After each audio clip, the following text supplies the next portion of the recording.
Myles Garrett said after the game, this ish is embarrassing. We got to be better on defense. We got to be better as a team. They slowly chipped away, and we did a solid job holding them to 3 when we could. But then eventually the dam broke, and we just whatever they wanted. And we have to continue to play for 60 minutes.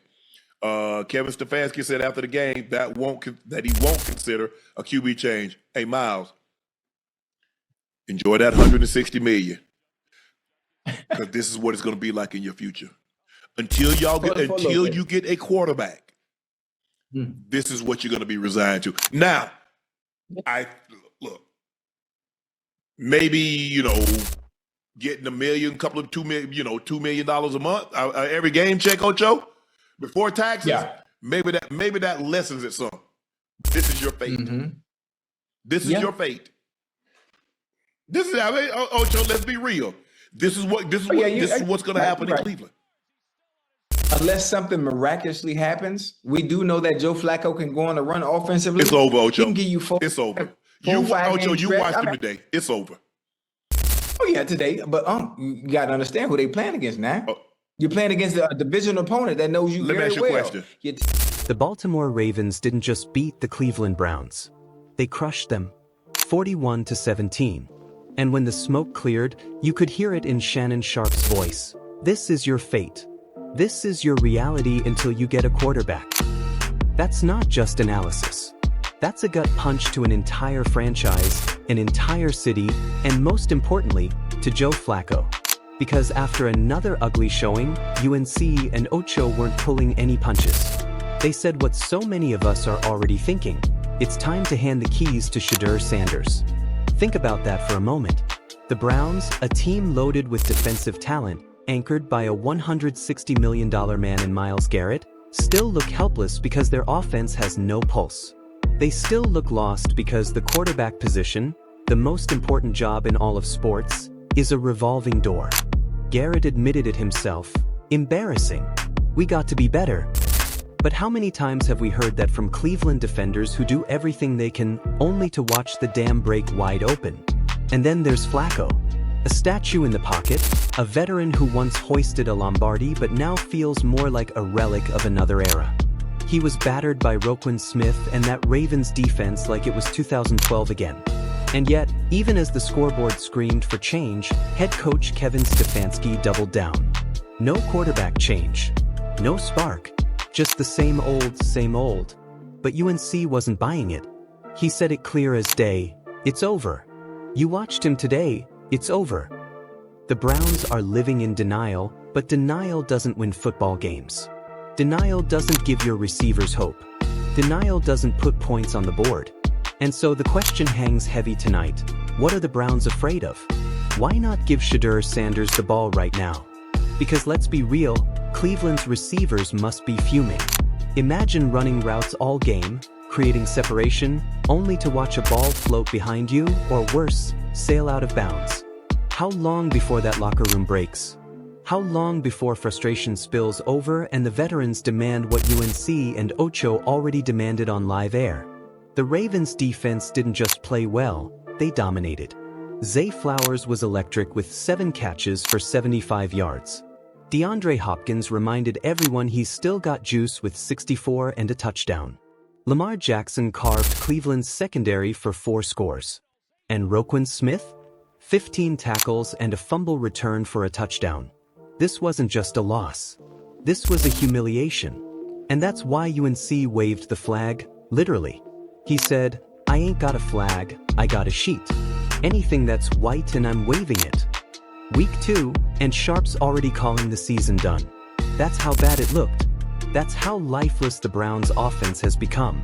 How much longer can Cleveland's fans, some of the most loyal in football, stomach this?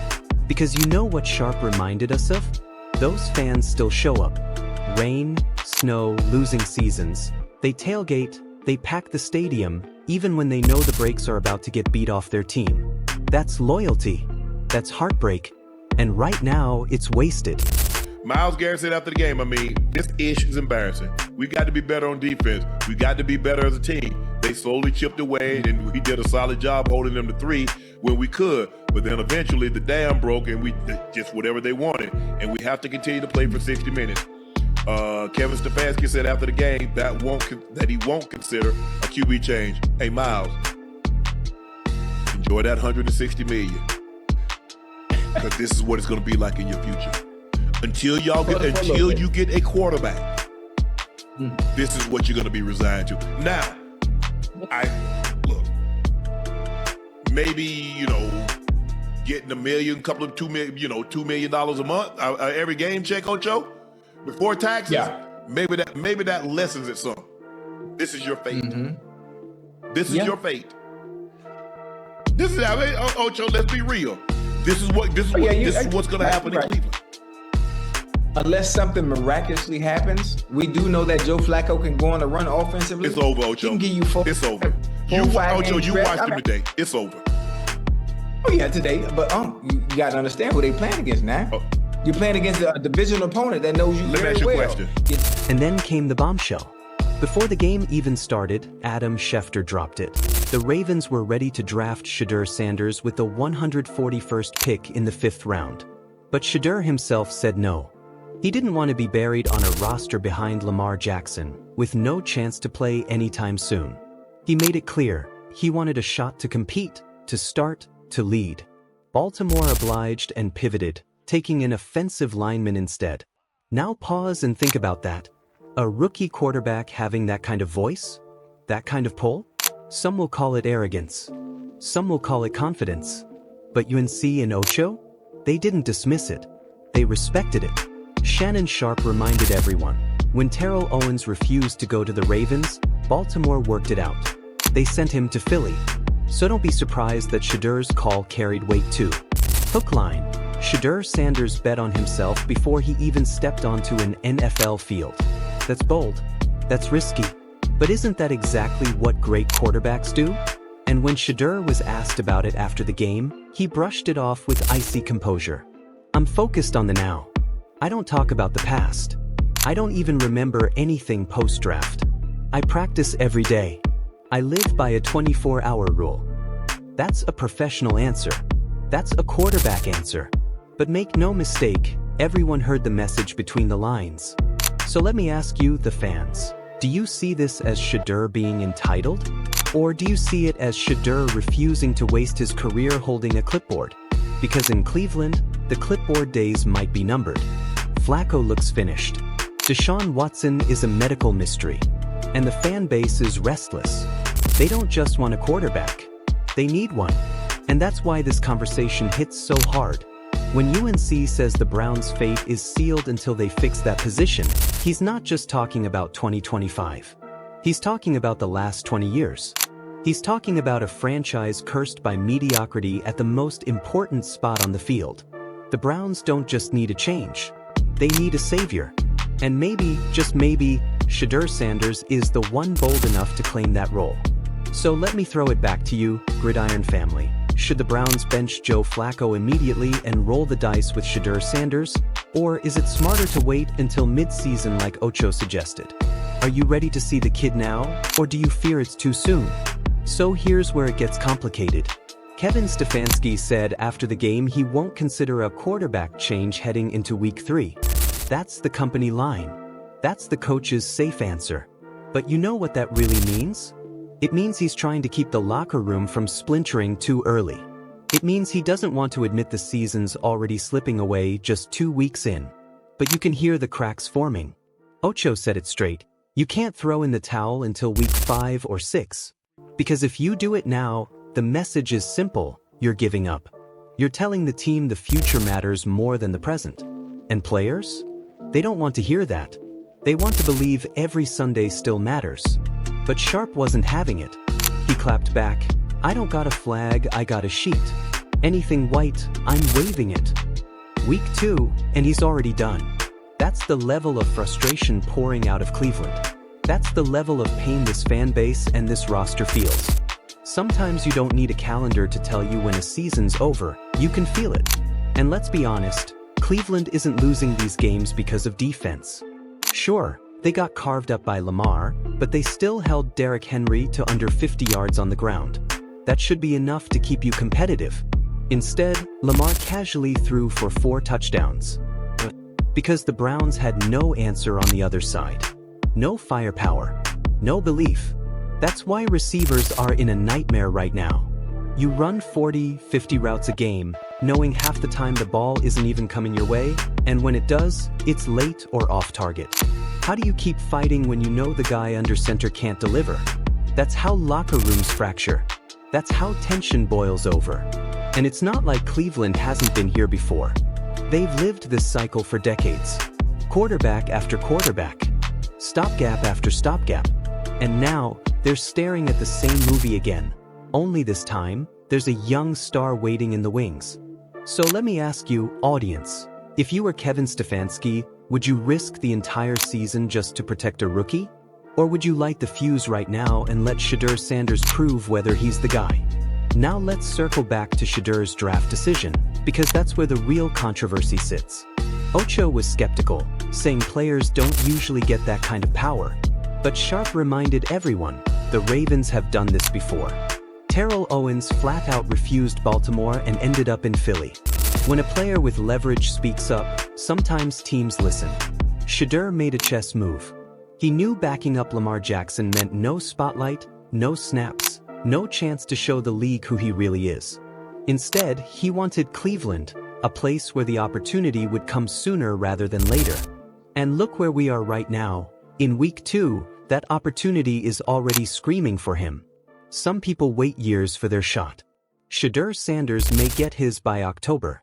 And let's not ignore the bigger picture here. Shedeur carries the Sanders name. He's not just another rookie. He's Deion's son, raised in a football spotlight, built for the pressure, wired for the stage. Every throw he makes will be dissected. Every mistake will be magnified. And every victory will be celebrated tenfold. Cleveland isn't just handing the ball to a rookie, they'd be handing it to a brand, to a legacy. So when Shedeur said, "I'm focused on the now," I don't talk about the past, it wasn't just a dodge. It was a signal. He's not here to be a headline. He's here to be a starter. And Browns fans? They're starving for someone like that. Someone who won't flinch when the weight of history crashes down. Someone who won't fold when the mistakes pile up. Someone who can give this fan base more than excuses and empty promises. What do you think? Does Shedeur's confidence inspire you? Or do you see it as a dangerous gamble for a rookie who hasn't thrown an NFL touchdown yet? Let's zoom back into the game because this blowout told us everything.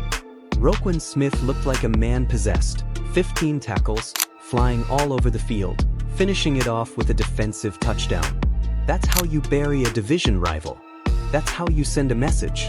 And the message Baltimore sent to Cleveland was simple: you're not on our level. And while the Ravens were feasting, Joe Flacco looked like he was frozen in cement. He couldn't move. He couldn't improvise. And Yunsi said it best: he never could. That ain't never been his forte. That's the harsh truth. Flacco was never mobile, but now, at his age, behind this line, it's a disaster waiting to happen. So again, why is Stefanski clinging to this? Why not just admit it's time for the future? Sometimes the safe choice is the worst choice you can make. Because here's the reality: without a quarterback, nothing else matters. Not Myles Garrett's dominance. Not Nick Chubb's power when he's healthy. Not the passion of the dog pound. If you don't have a guy under center, you don't have a shot. And in today's NFL, where the rules favor quarterbacks and passing offenses, you're already dead if you're stuck in the past. That's why Sharp laughed off comparisons to the 2000 Ravens. That kind of football doesn't exist anymore. You can't win games 13-10 with defense alone. The league won't let you. It's all about the quarterback now, and Cleveland is failing that test, again. Audience question: do you think Cleveland's defense is being wasted the same way we've seen with other great defenses in NFL history? Are we watching the Browns throw away another golden window? And this is where the narrative shifts into something bigger. Shedeur Sanders isn't just a rookie waiting his turn. He's become the center of hope, the lightning rod for controversy, the name on everyone's lips. From ESPN desks to YouTube shows, from dog pound tailgates to living rooms across America, the debate is raging. When does Shedeur take over? UNC says now. Ocho says week 6. Stefanski says not at all, at least not yet. And Shedeur himself? He just says he's focused on today. But we all know the truth. That day is coming sooner than later. The Browns can delay it, but they can't deny it. The Shedeur Sanders era is inevitable. So here's how I'll leave it tonight.